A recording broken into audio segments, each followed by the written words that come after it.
Unleash the power of knowledge and connect with the heartbeat of the African diaspora. Download our African Diaspora News Channel app now on Google Play and Apple App Store. Stay informed with authentic and diverse perspectives, breaking news, and cultural insights. Immerse yourself in a community that celebrates unity, resilience, and progress. Experience the vibrancy of the diaspora at your fingertips. Don't miss out. Empower your perspective today. Search African Diaspora News Channel and join the conversation. Peace, family. My name is Vicki Dillard for African Diaspora News Channel. Thank you so much for tuning in. Be sure to give the video a big thumbs up, and share the broadcast. Thank you so very much, family. If you know anything about me and the different platforms I've been on over the years, I have constantly been calling out Oprah Winfrey's anti-Blackness. And the reason why I would do that is because she was willing to throw Black people under the bus, with a particular emphasis on Black men and women at different times. But right now I'm specifically talking about Black men, in order to protect very, very powerful white men that were doing 1,000,000 times more. Yes? Well, family, guess what? Somebody's in trouble. What does this article say? This piece, family, I'm reading now this headline from the Daily Mail. Yes, I take all this with a grain of salt, but we focus on the facts, and this is widespread print publication. It's in the print publication by numerous broad media outlets. Headline: Oprah Winfrey dragged into major hip-hop stars, I'm going to call it assault case. Yes? It says here that the billionaire has been subpoenaed by Drew Dixon, one of Simmons' alleged victims in her ongoing defamation lawsuit against the rapper, who is 67, according to Page 6. Now, family, this is crazy. This has to do with hip-hop icon, just to be clear, Russell Simmons. Yes, as is obvious with the headline. It says that Dixon is suing Simmons over remarks he made in a 2023 interview, which is fairly recently, about her claims about Winfrey dropping out of an executive producing a 2020 documentary on the scandal that having to do with that assault being violated. Simmons claimed that Winfrey had backed away from the project after discovering, quote, inconsistencies in Dixon and other alleged victim stories, and that had recordings that revealed those inconsistencies. Now, attorneys for Dixon have commanded that Winfrey hand over documents, recordings, and other, quote, tangible things, given the talk show icon a March 18th deadline. They also commanded Winfrey to appear for a deposition that, quote, may be videotaped. Family, now, why am I bringing this up?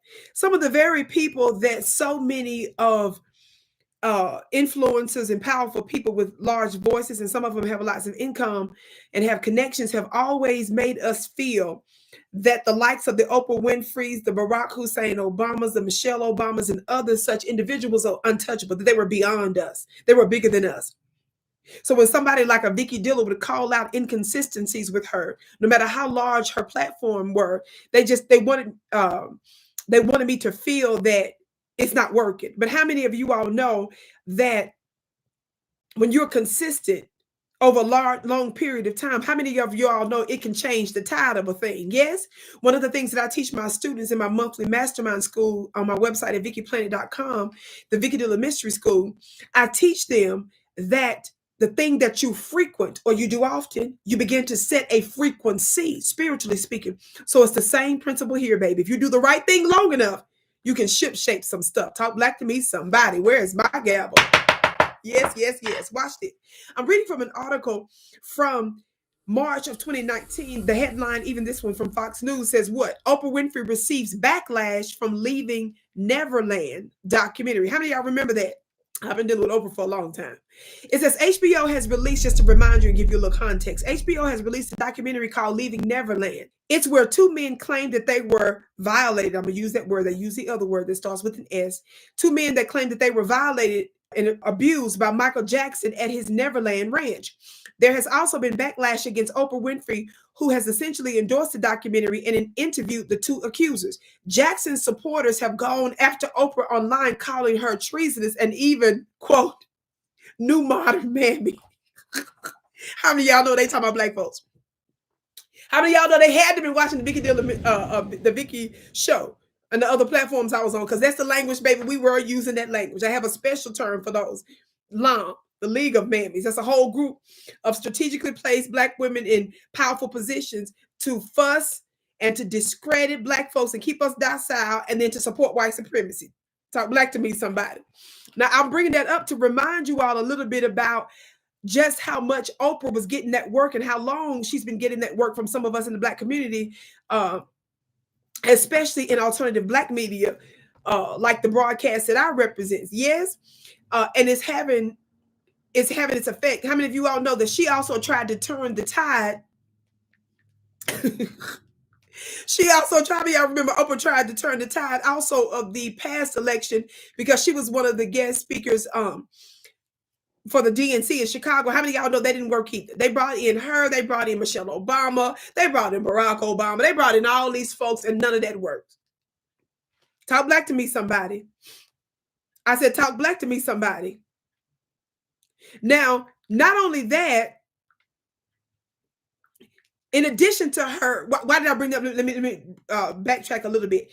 The reason why I brought that up in the context of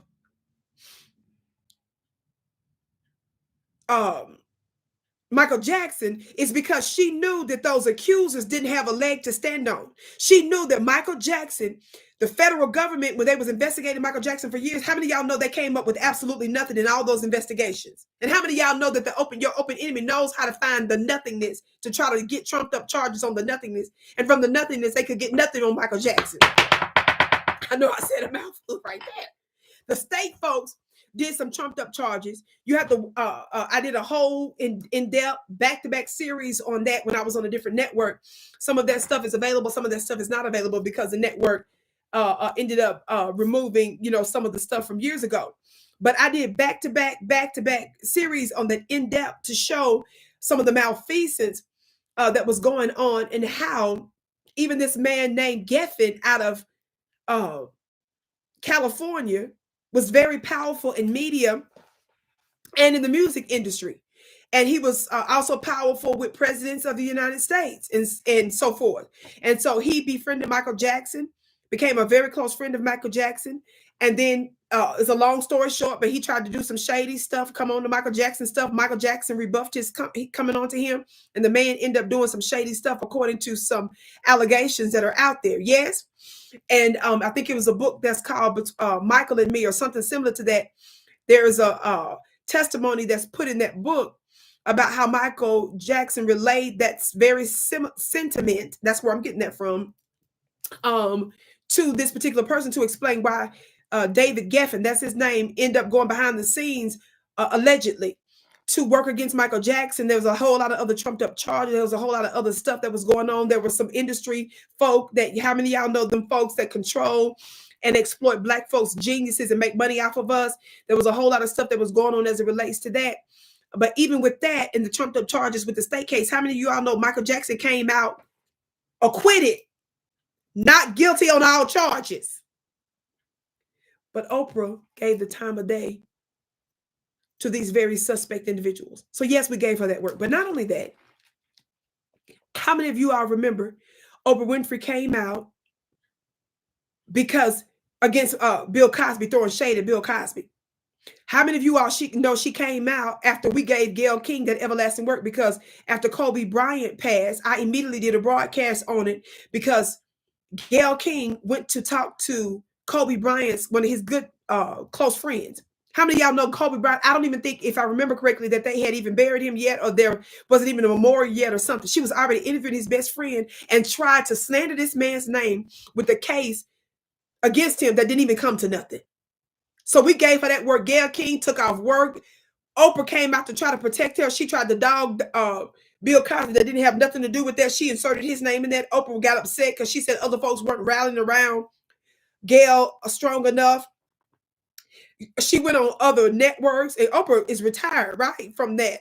She went on other networks to help her friend. How many of y'all know none of that helped?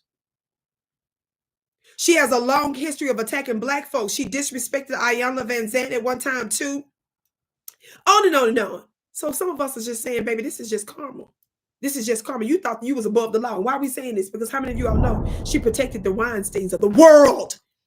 How many of y'all know about the Oprah Winfrey show and who was helping to distribute and all that stuff? And Oprah knew she was getting that work so much when people started calling her out for her relationship with Harvey Weinstein and stuff, that she tried to Well, he bullied me. Later on, she came out. Meanwhile, her and her girlfriend, Gayle King, her homegirl, Gayle King, while they sitting here dogging R. Kelly and other folks, which we don't sit here and protect no madness like that.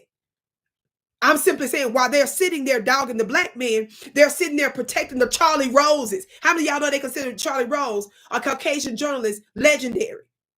That used to be Gayle King's former co-host of her morning show, until he was removed because of dozens of credible allegations about sexual impropriety.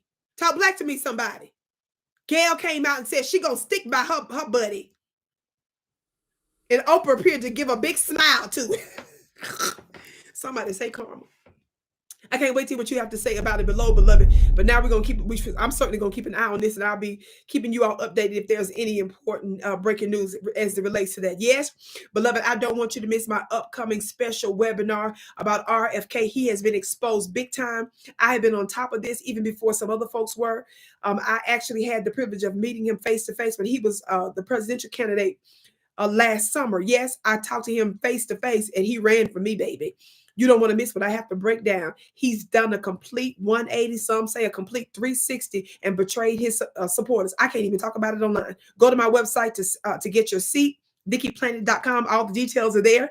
VickiPlanet.com.